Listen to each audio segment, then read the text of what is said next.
Hola, mi nombre es Armando Pinto, soy estudiante de la carrera de Psicología en la Universidad de Yacambú. Actualmente me encuentro en la ciudad de Buenos Aires, Argentina, y bueno, pertenezco a la Cátedra de Estudios Ambientales, en esta oportunidad con la doctora Luisa Arizmendi Collantes.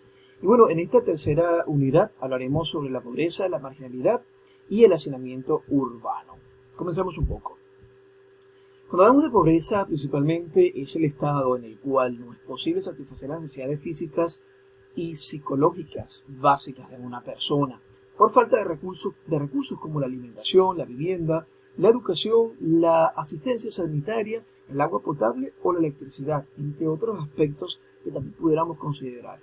Por supuesto, hay causas como es el desempleo, la exclusión social y la alta vulnerabilidad de determinadas poblaciones a los desastres, las enfermedades y otros fenómenos que lo impiden.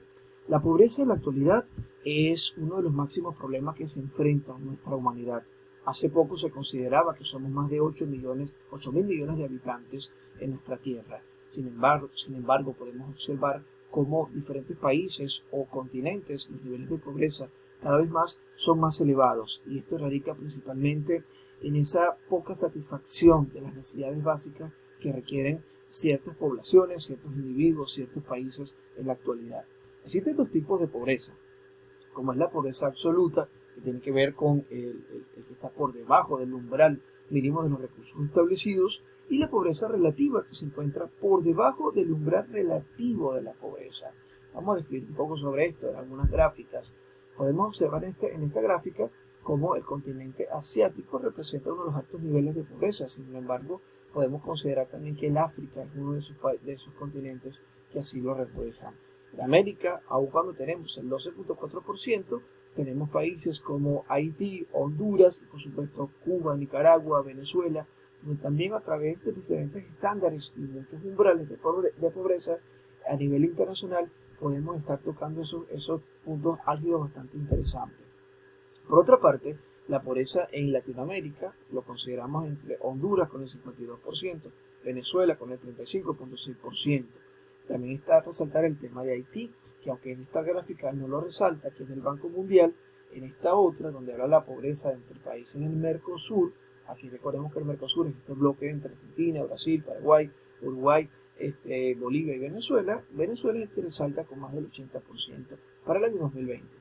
Sin embargo, según esta gráfica, según la evolución de la pobreza en Venezuela entre 1997 y el año 2016, consideramos por supuesto un alto índice bastante considerado entre el 97, el 2003 y por supuesto el 2016, que es uno de los años donde más se consideró la crisis.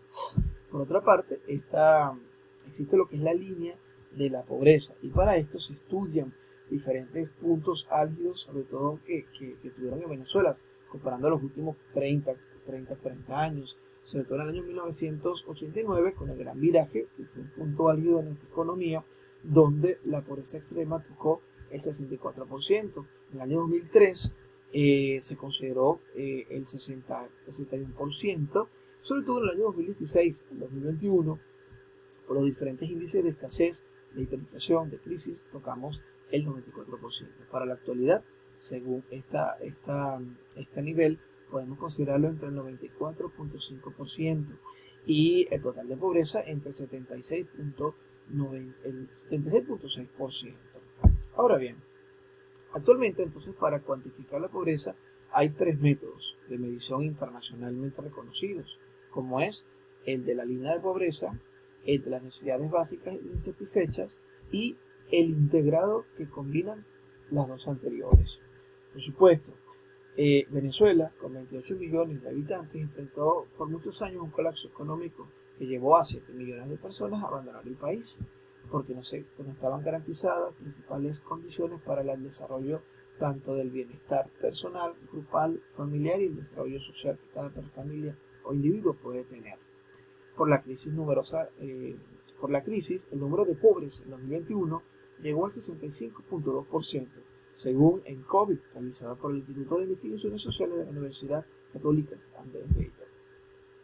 Ahora bien, otro tema interesante es la marginalidad. Y es que cuando se nos llega a la mente la palabra marginalidad, lo asociamos a un grupo o cierto grupo que puede estar viviendo a los márgenes del conurbano, o simplemente las conductas o actitudes que podamos tener ante diferentes circunstancias en la vida. La marginalidad es una situación de aislamiento o exclusión de personas o grupos en un sistema social del que no participan ni gozan los privilegios de los demás miembros. La marginación puede estar asociada a situaciones de pobreza. La marginalidad es una consecuencia estructural que afecta a grupos víctimas de crisis económicas y también sociales. Hay diferentes maneras de identificar las condiciones de marginalidad. Una de ellas está el contexto urbano, en los periféricos y también precarios. La desinserción o formas precarias de inserción en el mercado de trabajo, sectores sociales desventajados en el entorno rural, la falta de participación activa, los conflictos culturales o el bajo grado de proximidad de los valores centrales del sistema social. Esto tiene que ver con la cultura y también con la educación. Por otra parte, hay diferentes consecuencias de la marginalidad en Venezuela. Uno de ellos, según esta cifra, es que es un fenómeno inherente al régimen de producción capitalista en un área monopólica. Por otra parte, tiene como consecuencia e influencia poderosa el desarrollo de problemas como la superpoblación, las altas tasas de natalidad y mortalidad, el analfabetismo y la niñez abandonada. Por otro tema muy interesante es el hacinamiento. Esto lo podemos ver hoy en día en ciudades como Hong Kong, como también lo podemos ver en muchas ciudades como son Caracas, muchas ciudades también como en Buenos Aires, Lima, entre otras ciudades que se pueden ver por supuesto en Brasil y en muchas partes de Latinoamérica y América Central también. Esta variable pone en relación a un número de personas viviendo en un hogar con un espacio disponible de viviendas. Existen dos maneras de analizar el hacinamiento, según la cantidad del espacio disponible, que son los metros cuadrados hábiles por habitantes, y según cómo se distribuye ese espacio dentro de la vivienda, como que es el número de habitantes, por ejemplo, en una familia. El hacinamiento se traduce en una ausencia de privacidad que puede conducir a un menor bienestar subjetivo, estrés y mala salud mental. Ahora bien, dentro del umbral ese umbral determinado que tiene una situación específica de una persona para ser considerada de hacinamiento, tiene a definición espacios mínimos. Esto tiene que ver, por ejemplo, con un espacio, una habitación de estar para un hogar equivalente a un salón o a una salita. O sea, una habitación por pareja de hogar. Otro ítem puede ser una habitación por cada persona soltera que tenga más de 18 años de edad. Otro puede ser una habitación por cada dos personas del mismo género que tengan entre 12 y 17 años. Otro es una habitación por cada par de niños menor a 12 años. Ahora bien, en conclusión, como lo recomendaba esta unidad con respecto a las recomendaciones a los ciudadanos, principalmente aquí inciden dos aspectos. Uno, las políticas públicas que se puedan establecer dentro de los regímenes que cada país tenga, principalmente en pilares como la democracia, como el trabajo, como la justicia, como la seguridad y por supuesto las políticas públicas que se desarrollen para dar calidad de vida a los ciudadanos, para dar bienestar a los ciudadanos.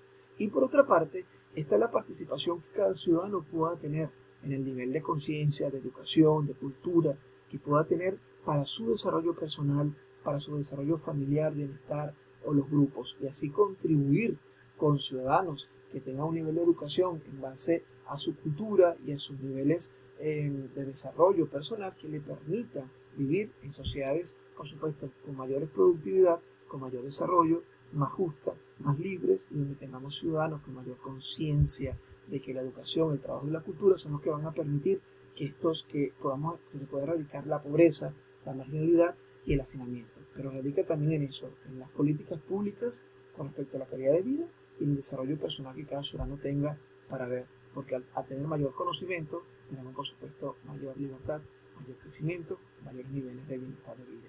Muchísimas gracias, espero les haya gustado esta pequeña reflexión sobre la pobreza, la marginalidad y el hacinamiento. Muchas gracias.